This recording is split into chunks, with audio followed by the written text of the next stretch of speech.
buscaré. Queridas familias, queridos amigos, el evangelista San Marcos, al comentarnos los inicios del ministerio de Jesús públicamente en Galilea, nos dice que se dirigió a Cafarnaún y así como que se instaló, y desde ahí partían toda su tarea misionera, ¿no? Y comenzó, como también lo había hecho en Nazaret, hablando en la sinagoga, el lugar donde el pueblo se reunía para escuchar la palabra de Dios, de los profetas, de la ley, para alabar a Dios con la oración, con los salmos. Y nos dice el evangelista, Jesús entró en Cafarnaún y cuando llegó el sábado fue a la sinagoga y comenzó a enseñar. Jesús se presenta en primer lugar entonces como un maestro, y dice el evangelista, todos estaban asombrados de su enseñanza, porque les enseñaba como quien tiene autoridad y no como los escribas. Jesús acompaña esta enseñanza sanando a un hombre poseído de un espíritu impuro, y esto también llena de asombro a la multitud que escuchaba atenta.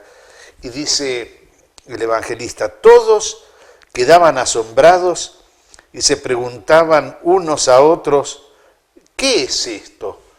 Enseña de una manera nueva, llena de autoridad, da órdenes a los espíritus impuros y estos le obedecen. Y su fama se extendió rápidamente por todas partes, en toda la región de Galilea. Jesús enseñaba con autoridad. Y nos quedamos meditando un poquito en esto. ¿Cuál es la autoridad de Jesús? Alguien para enseñar hoy en una escuela necesita el título de docente, de maestro, de profesor. La autoridad de Jesús no es la que da un título, incluso no ha cursado como otros discípulos en las escuelas rabínicas de Jerusalén.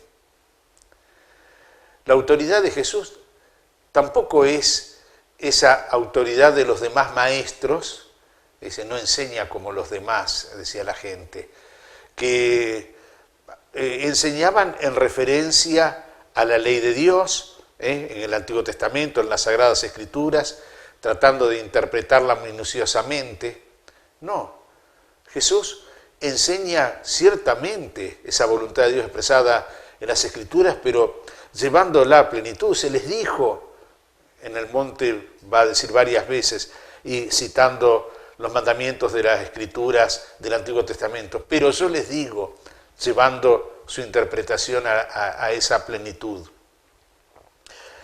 La autoridad de Jesús tampoco es ese autoritarismo de escribas y fariseos, como reconocerá Jesús en otro momento, dice, que imponen pesadas cargas a los demás en el cumplimiento de la ley, pero ellos son incapaces de moverlas con un dedo.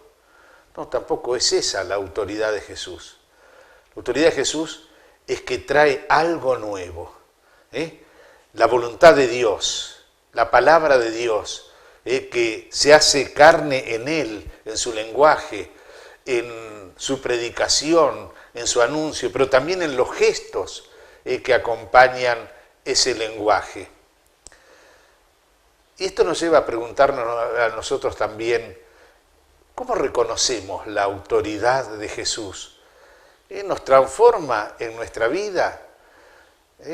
Cuando sabemos, porque el mismo Jesús nos enseñó, que una vida que se cimenta en su palabra es como la de la casa que se edifica sobre roca. Vienen las tormentas de la vida y permanece firme.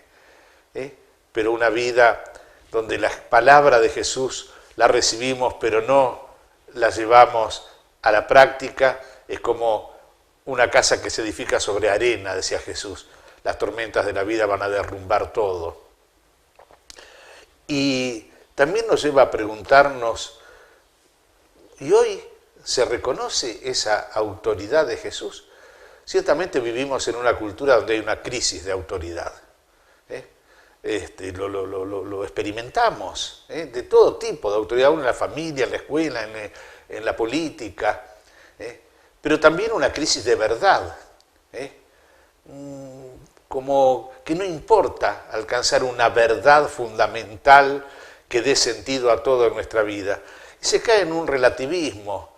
Cada uno tiene su verdad, cada uno, que en definitiva esa verdad deviene en una opinión, porque si es verdad lo es para todos. Y entonces, bueno, yo tengo tu verdad, vos tenés la tuya, y ahí es donde vemos como la autoridad misma de la verdad está debilitada. Es como que nos lleva todo esto a preguntarnos a nosotros, la palabra de Jesús y los gestos de Jesús producen en nosotros el asombro que producía entre las gentes de Cafarnaún, es decir, aquello que hace nuevo nuestro interior. Cuando nosotros hablamos de la novedad del Evangelio, no decimos simplemente es algo que no habíamos escuchado nunca, porque al Evangelio lo escuchamos muchísimo, desde chicos, tantas veces, pero cada vez se hace nuevo porque trae una palabra que es luz y que es vida para nosotros. Por eso entonces nos toca preguntarnos ahí, Señor, ¿cuál es tu autoridad? Enseñaba con autoridad, 2 veces, enseñaba de una manera nueva, llena de autoridad.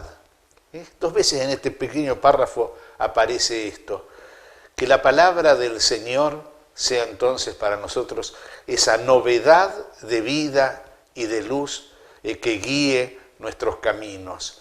Una palabra que se hace viva cuando la leemos, cuando oramos con ella, cuando la meditamos, pero también cuando la compartimos con los hermanos, cuando la escuchamos en el seno de la comunidad, como aquella gente en la sinagoga, nosotros en la celebración eucarística o en otras celebraciones, y cuando la escuchamos en fidelidad a esa enseñanza de la Iglesia, a través de 2000 años, no podemos transformar la palabra del Evangelio en una opinión más. Es cierto, hoy hay una tendencia a decir, bueno, reducir el ámbito de la fe al ámbito de la conciencia individual, privada.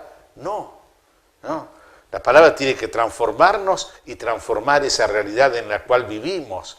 No puede quedar oculta. Yo tengo mi fe, me la guardo y ahí está. Por eso entonces pedimos la gracia de esa fidelidad a esta verdad que es capaz.